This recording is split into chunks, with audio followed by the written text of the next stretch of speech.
We have another caller from Alabama. This is Josh. Josh, can you hear us okay?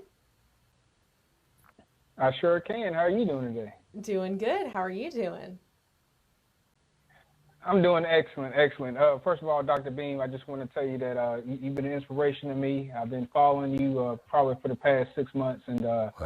I've read your book on getting past guilt. I've did the Save My Marriage course, and I've listened to numerous podcasts, and Wow. it's kind of been a beacon of light in a very dark time in my life.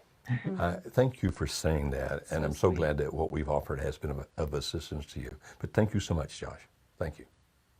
How may we help you Okay, today? so so getting my situation, I've been married for 10 years in June. 2 weeks after our 10-year anniversary, she gives me divorce papers and moves out with my 2 kids. I confessed to her about, I committed adultery on her, and I confessed to her last April, 2017. Okay. And she's been struggling with forgiveness. And even though she said she forgave me, we tried to get our relationship back on track, but she started looking into things and believing I was still, doing that dirt, which I wasn't, but I couldn't convince her otherwise. And Yeah. she's been, because of her dealing with emotions, she's been having high blood pressure, and she's been sick. And she says, you know what, for the sake of my health, I need to get out of this marriage. So she moved out. Okay, so she's been pressuring me ever since. Have you gotten a lawyer to look at the papers? Have you gotten a lawyer to look at the papers? Well, finally I had to.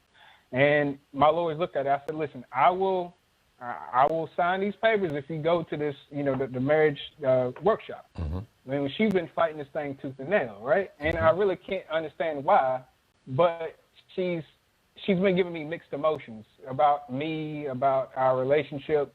She won't say it, but, somebody who's hard pressed on leaving, on one hand, on the other hand, she wants to be my best friend and wants to talk with me 2 hours a night and all this kind of other stuff. So it's confusing to me. So my question is this. If I can get her to go to the workshop, what benefit is it to me if I have to drag her there almost with a gun to her head? Because she's making me seem like I'm controlling her to get her there. And I've learned, and with 2 of the Save My Marriage course, that I am controlling, and I've been working on that individually, but she said, you're doing it again, Joshua. You are controlling me. You're trying to get me to go to this thing I don't want to go to. And I just want to know, dealing with the people that you've dealt with in the past, what do you see with the reluctant spouses that don't want to be there? How do they react? That's such a Because common I question. feel like, right, because I feel like, am I, making things worse by dragging her here? I mean, I just want to know. Well, there's a general principle in life, Josh, and just let me kind of ramble here a second or two, if I may. First of all, my heart's with you, brother. It really is.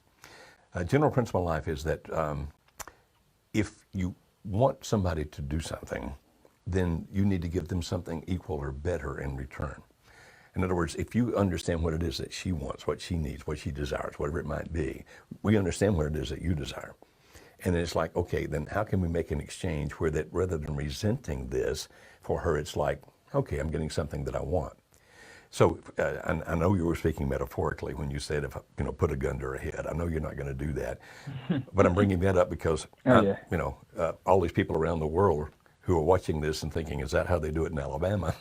Josh was being facetious with that. Okay, he's not going to put a gun to her head.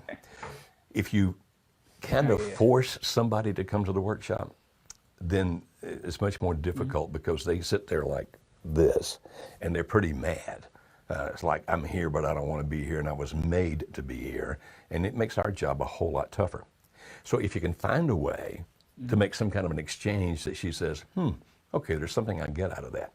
Now, so I would recommend then 2 things as a potential way to do that. Number one, whoever your client representative is that you've worked with here, because you've apparently you bought the online course and things. So did you work with one of our CRs, our client representatives, to do that? Oh, yes, Amber. Okay, Amber. Amber's awesome. She's great. I would suggest you call, if you haven't had this conversation with Amber yet, this is a conversation to have with her.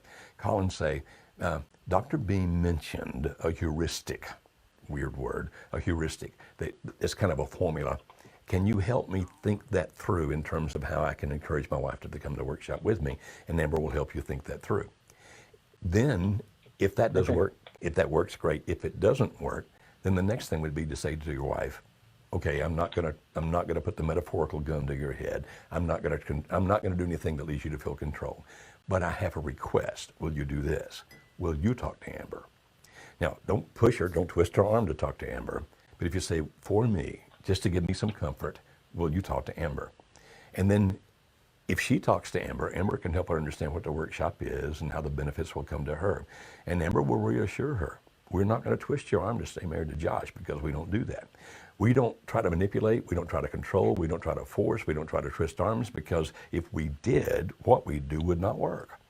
People want to be respected to make their own decisions. They want to be respected that I'm the one making the self-determination here, and I don't want anybody trying to make me do anything. And so we don't. We do a lot of great teaching and hope they come to the conclusion, but it's always theirs. And she may not believe you if you tell her that, but hopefully she would believe Amber if Amber tells her that.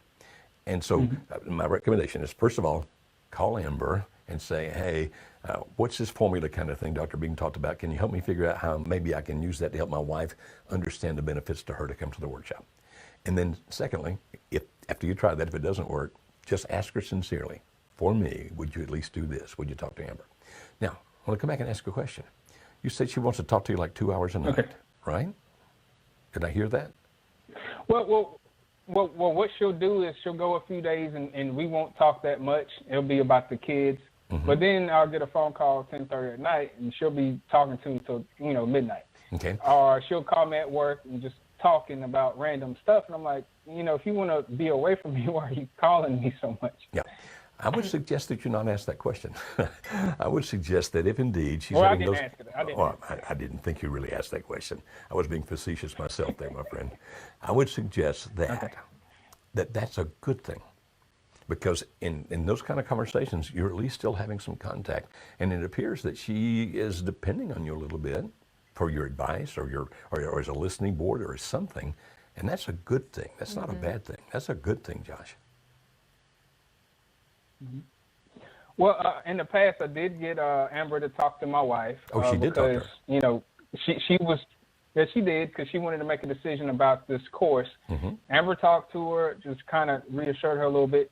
She did. We were supposed to go to the course in October, the 19th. We were supposed to be there. I see. But I had to make an agreement that my lawyer would finalize all the paperwork and everything before, because she said she won't go unless that is taken care of.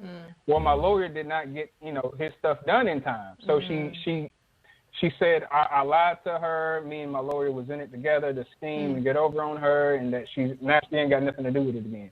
But since that point, she said she would go, but now she's saying she's not going to go again. So I'm kind of battling her with this, and I want to know why she's resisting this so much, because to me, if I want out of this marriage and all I have to do is go to a weekend to get out, I'm going. Yeah, I understand. I understand. Well, I obviously don't know why, because I don't know your wife, and I haven't had those conversations, so I don't know why.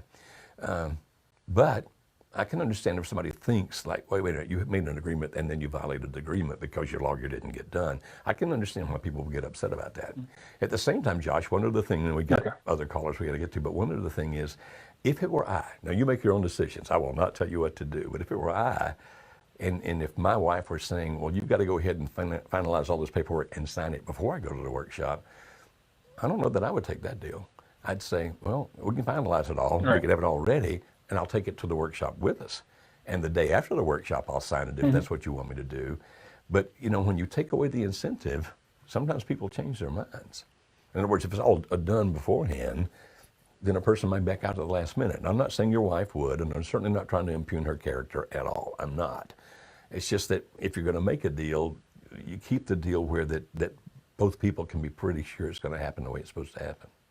Is that making any sense at all?